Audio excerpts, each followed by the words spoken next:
Alors en tout cas, évidemment, elle commence à inquiéter du côté des Républicains. On l'a évoqué, on l'a effleuré sur ce plateau. Le candidat Trump, républicain, ancien président des États-Unis, annonce qu'il est prêt donc à l'affronter. On se l'est dit aussi. En débat, ce sera tout juste dans un mois. On va découvrir ce qu'il en dit de ce débat à venir. C'est sur son réseau social, Truth Social. C'est là qu'il s'exprime en priorité. J'ai convenu avec Fox News de débattre avec Kamala Harris le mercredi 4 septembre. Les règles seront similaires à celles de mon débat avec Sleepy Joe. Donc il en remet une couche sur Joe Biden qui pour autant a renoncé. Sleepy Joe qui a été traité de façon horrible par son parti. Ça nous donne une idée, Louis Duclos, des attaques qu'on va pouvoir imaginer du côté républicain. On va voir, là maintenant on voit que il remet une couche sur Joe Biden, mais il met en plus une couche sur le Parti démocrate qui aurait soi-disant manqué de respect à Joe Biden. Le débat va être un moment vraiment charnière dans cette campagne, parce que quand il y avait eu le débat Biden-Trump, c'est vraiment là qu'on s'était rendu compte de l'écart de niveau entre les deux, qu'on avait vu un Joe Biden très affaibli, très ralenti, et que c'est à ce moment-là que justement les démocrates ont eu le sentiment qu'ils étaient en train de couler avec un candidat qui avait passé l'âge. Donc je pense que c'est un moment qui va être vraiment très important dans ces élections, et on va voir, ça va être surtout le moment pour Kamala Harris de briller, et si elle en ressort gagnante, si elle arrive vraiment à décrédibiliser Trump et à se montrer meilleur que lui, c'est clairement quelque chose qui pourrait faire tourner les élections en sa faveur. À quoi on peut s'attendre, Richard Verly, en termes d'attaque, d'offensive, de punch et de coups donnés de part et d'autre ? Alors, derrière cette phrase, moi, ce que je décèle, c'est la volonté de Trump de dire qu'elle n'est pas une candidate légitime. Au fond, que le Parti démocrate a lâché Biden, qu'elle était la candidate de la dernière chance, qu'elle est la candidate de la défaite annoncée, et qu'en plus, elle est la candidate que Biden a imposée.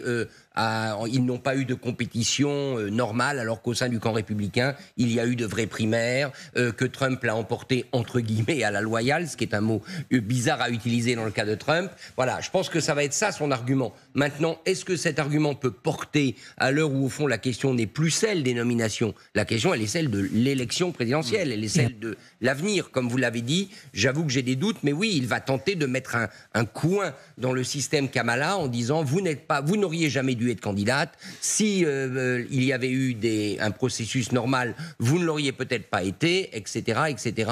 Je ne suis pas sûr de la portée, surtout venant d'un homme qui, lui, a habitué l'opinion publique américaine, parce que tout le monde le sait, y compris ses partisans, il a habitué tout le monde à tordre le droit, à tordre toutes les situations et à ne jamais vraiment jouer avec des règles claires.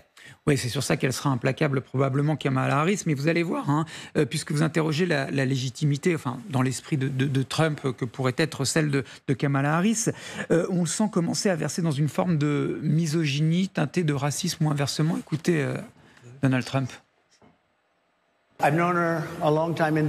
Je la connais depuis longtemps, indirectement, pas directement. Et elle a toujours été d'origine indienne. Et elle ne parlait que de son origine indienne. Je ne savais pas qu'elle était noire, jusqu'à il y a quelques années, quand il s'est trouvé qu'elle est devenue noire. Et maintenant, elle veut qu'on la considère comme noire. Donc je ne sais pas. Est-elle indienne ou est-elle noire ? Jean-Éric Brana, il a que ça en magasin, là, Donald Trump, là, pour commencer à reprendre un peu le lead. Mais c'est du Donald Trump dans le texte. Alors, la mauvaise analyse, c'est de dire il est fou, il part sur une mauvaise voie et ça va couler sa campagne. Et on a beaucoup entendu ça. Ça nous rappelle en 2016 où il était attaqué à peu près sur les mêmes arguments et il a fini par gagner. En réalité, Donald Trump sait parfaitement ce qu'il fait. Premièrement, il se remet en place puisque le spot médiatique n'est plus sur lui. Eh ben, il va le ramener. Il ramène la lumière. Il provoque et tout de suite, on reparle de lui. Mais surtout, il met aussi le pied dans la porte de la division. C'est très important de diviser. Si vous faites éloigner les deux rives entre les démocrates et les républicains, vous êtes soit d'un côté, soit de l'autre. Or, ça a été dit tout à l'heure, la convention s'est formidablement bien passée pour lui. Il a eu tous les républicains, 99% ont voté pour lui. Il ne faut surtout pas perdre ces républicains qui pourraient être intéressés par la lumière de Kamala Harris, puisqu'elle envoie quand même très fort en ce moment. Et ça peut donner envie. Vous savez, il y a des gens qui ne vont que vers le gagnant.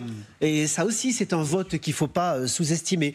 Donc, il met la division. Il essaie également de la faire passer, de la délégitimer et de la faire passer pour une non appartenante au groupe auquel elle prétend appartenir, elle ne serait pas noire. Alors qu'elle a un père jamaïcain, qu'elle a fait ses études à Harvard, qu'elle a toujours défendu les droits civiques. Non, ça serait une escroc. Et évidemment, elle ne fait pas partie de cette catégorie. Si vous êtes noir, ne vous y trompez pas.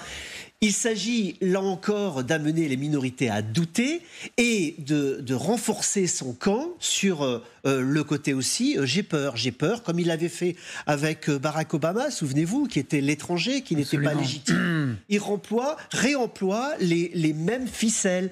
Donald Trump n'a pas fait ça par hasard. Tout cela a été bien préparé et ça a fonctionné puisque dans les jours qui ont suivi, dans la minute qui a suivi, mais ensuite dans les jours qui ont suivi, on en a beaucoup parlé. Donc il a repris la lumière grâce à cet événement. Mais ce qui a peut-être changé, c'est que la bientôt candidate investie par son parti, Kamala Harris, l'attend de pied ferme. Je propose de l'écouter.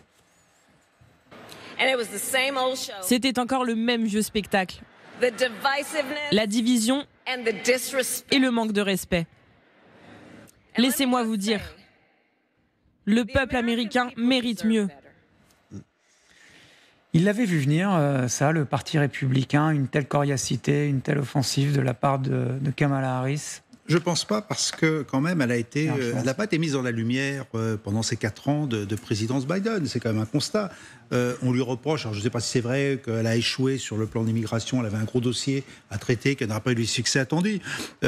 Et nous-mêmes, est-ce qu'on l'a souvent entendu, je dirais, au niveau des relations internationales, elle a été quand même mise à l'écart. Et je crois que la critique qui a souvent été portée à l'encontre de Joe Biden, c'est que justement, il ne voulait pas qu'elle vienne dans la lumière et qu'il se voyait déjà comme candidat futur et définitif pour les démocrates. Et donc on découvre aujourd'hui quelqu'un qui est combatif, qui présente bien, qui parle bien, qui ne se laisse pas faire, un charisme, ce qu'on évoquait tout à l'heure, un vrai charisme, et qui finalement peut vraiment être un danger pour Trump.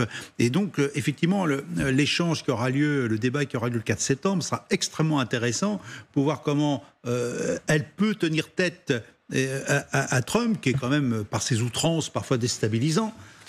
Et voir comment elle peut peut-être retourner la situation et finalement le mettre en difficulté. Et je pense que ça va être l'enjeu de ce débat. Et comme vous l'avez souligné tout à l'heure, Louis, c'est effectivement, ça sera crucial pour la suite. Nous serons à peine 4 septembre, ça sera 2 mois finalement de l'élection. À 2 mois, effectivement, ça va être la grande bataille pour savoir qui prend l'ascendant sur l'autre. D'autant que ce débat, si ma mémoire est bonne, Jean-Éric Brana, il devrait se dérouler une dizaine de jours avant qu'un verdict extrêmement défavorable peut-être ne soit rendu dans une affaire qui concerne Trump, encore une fois sur la fraude fiscale et puis eh bien les libertés qu'il prend avec certaines anciennes stars du porno. Vous avez raison de mettre un peut-être, puisqu'on n'en sait rien.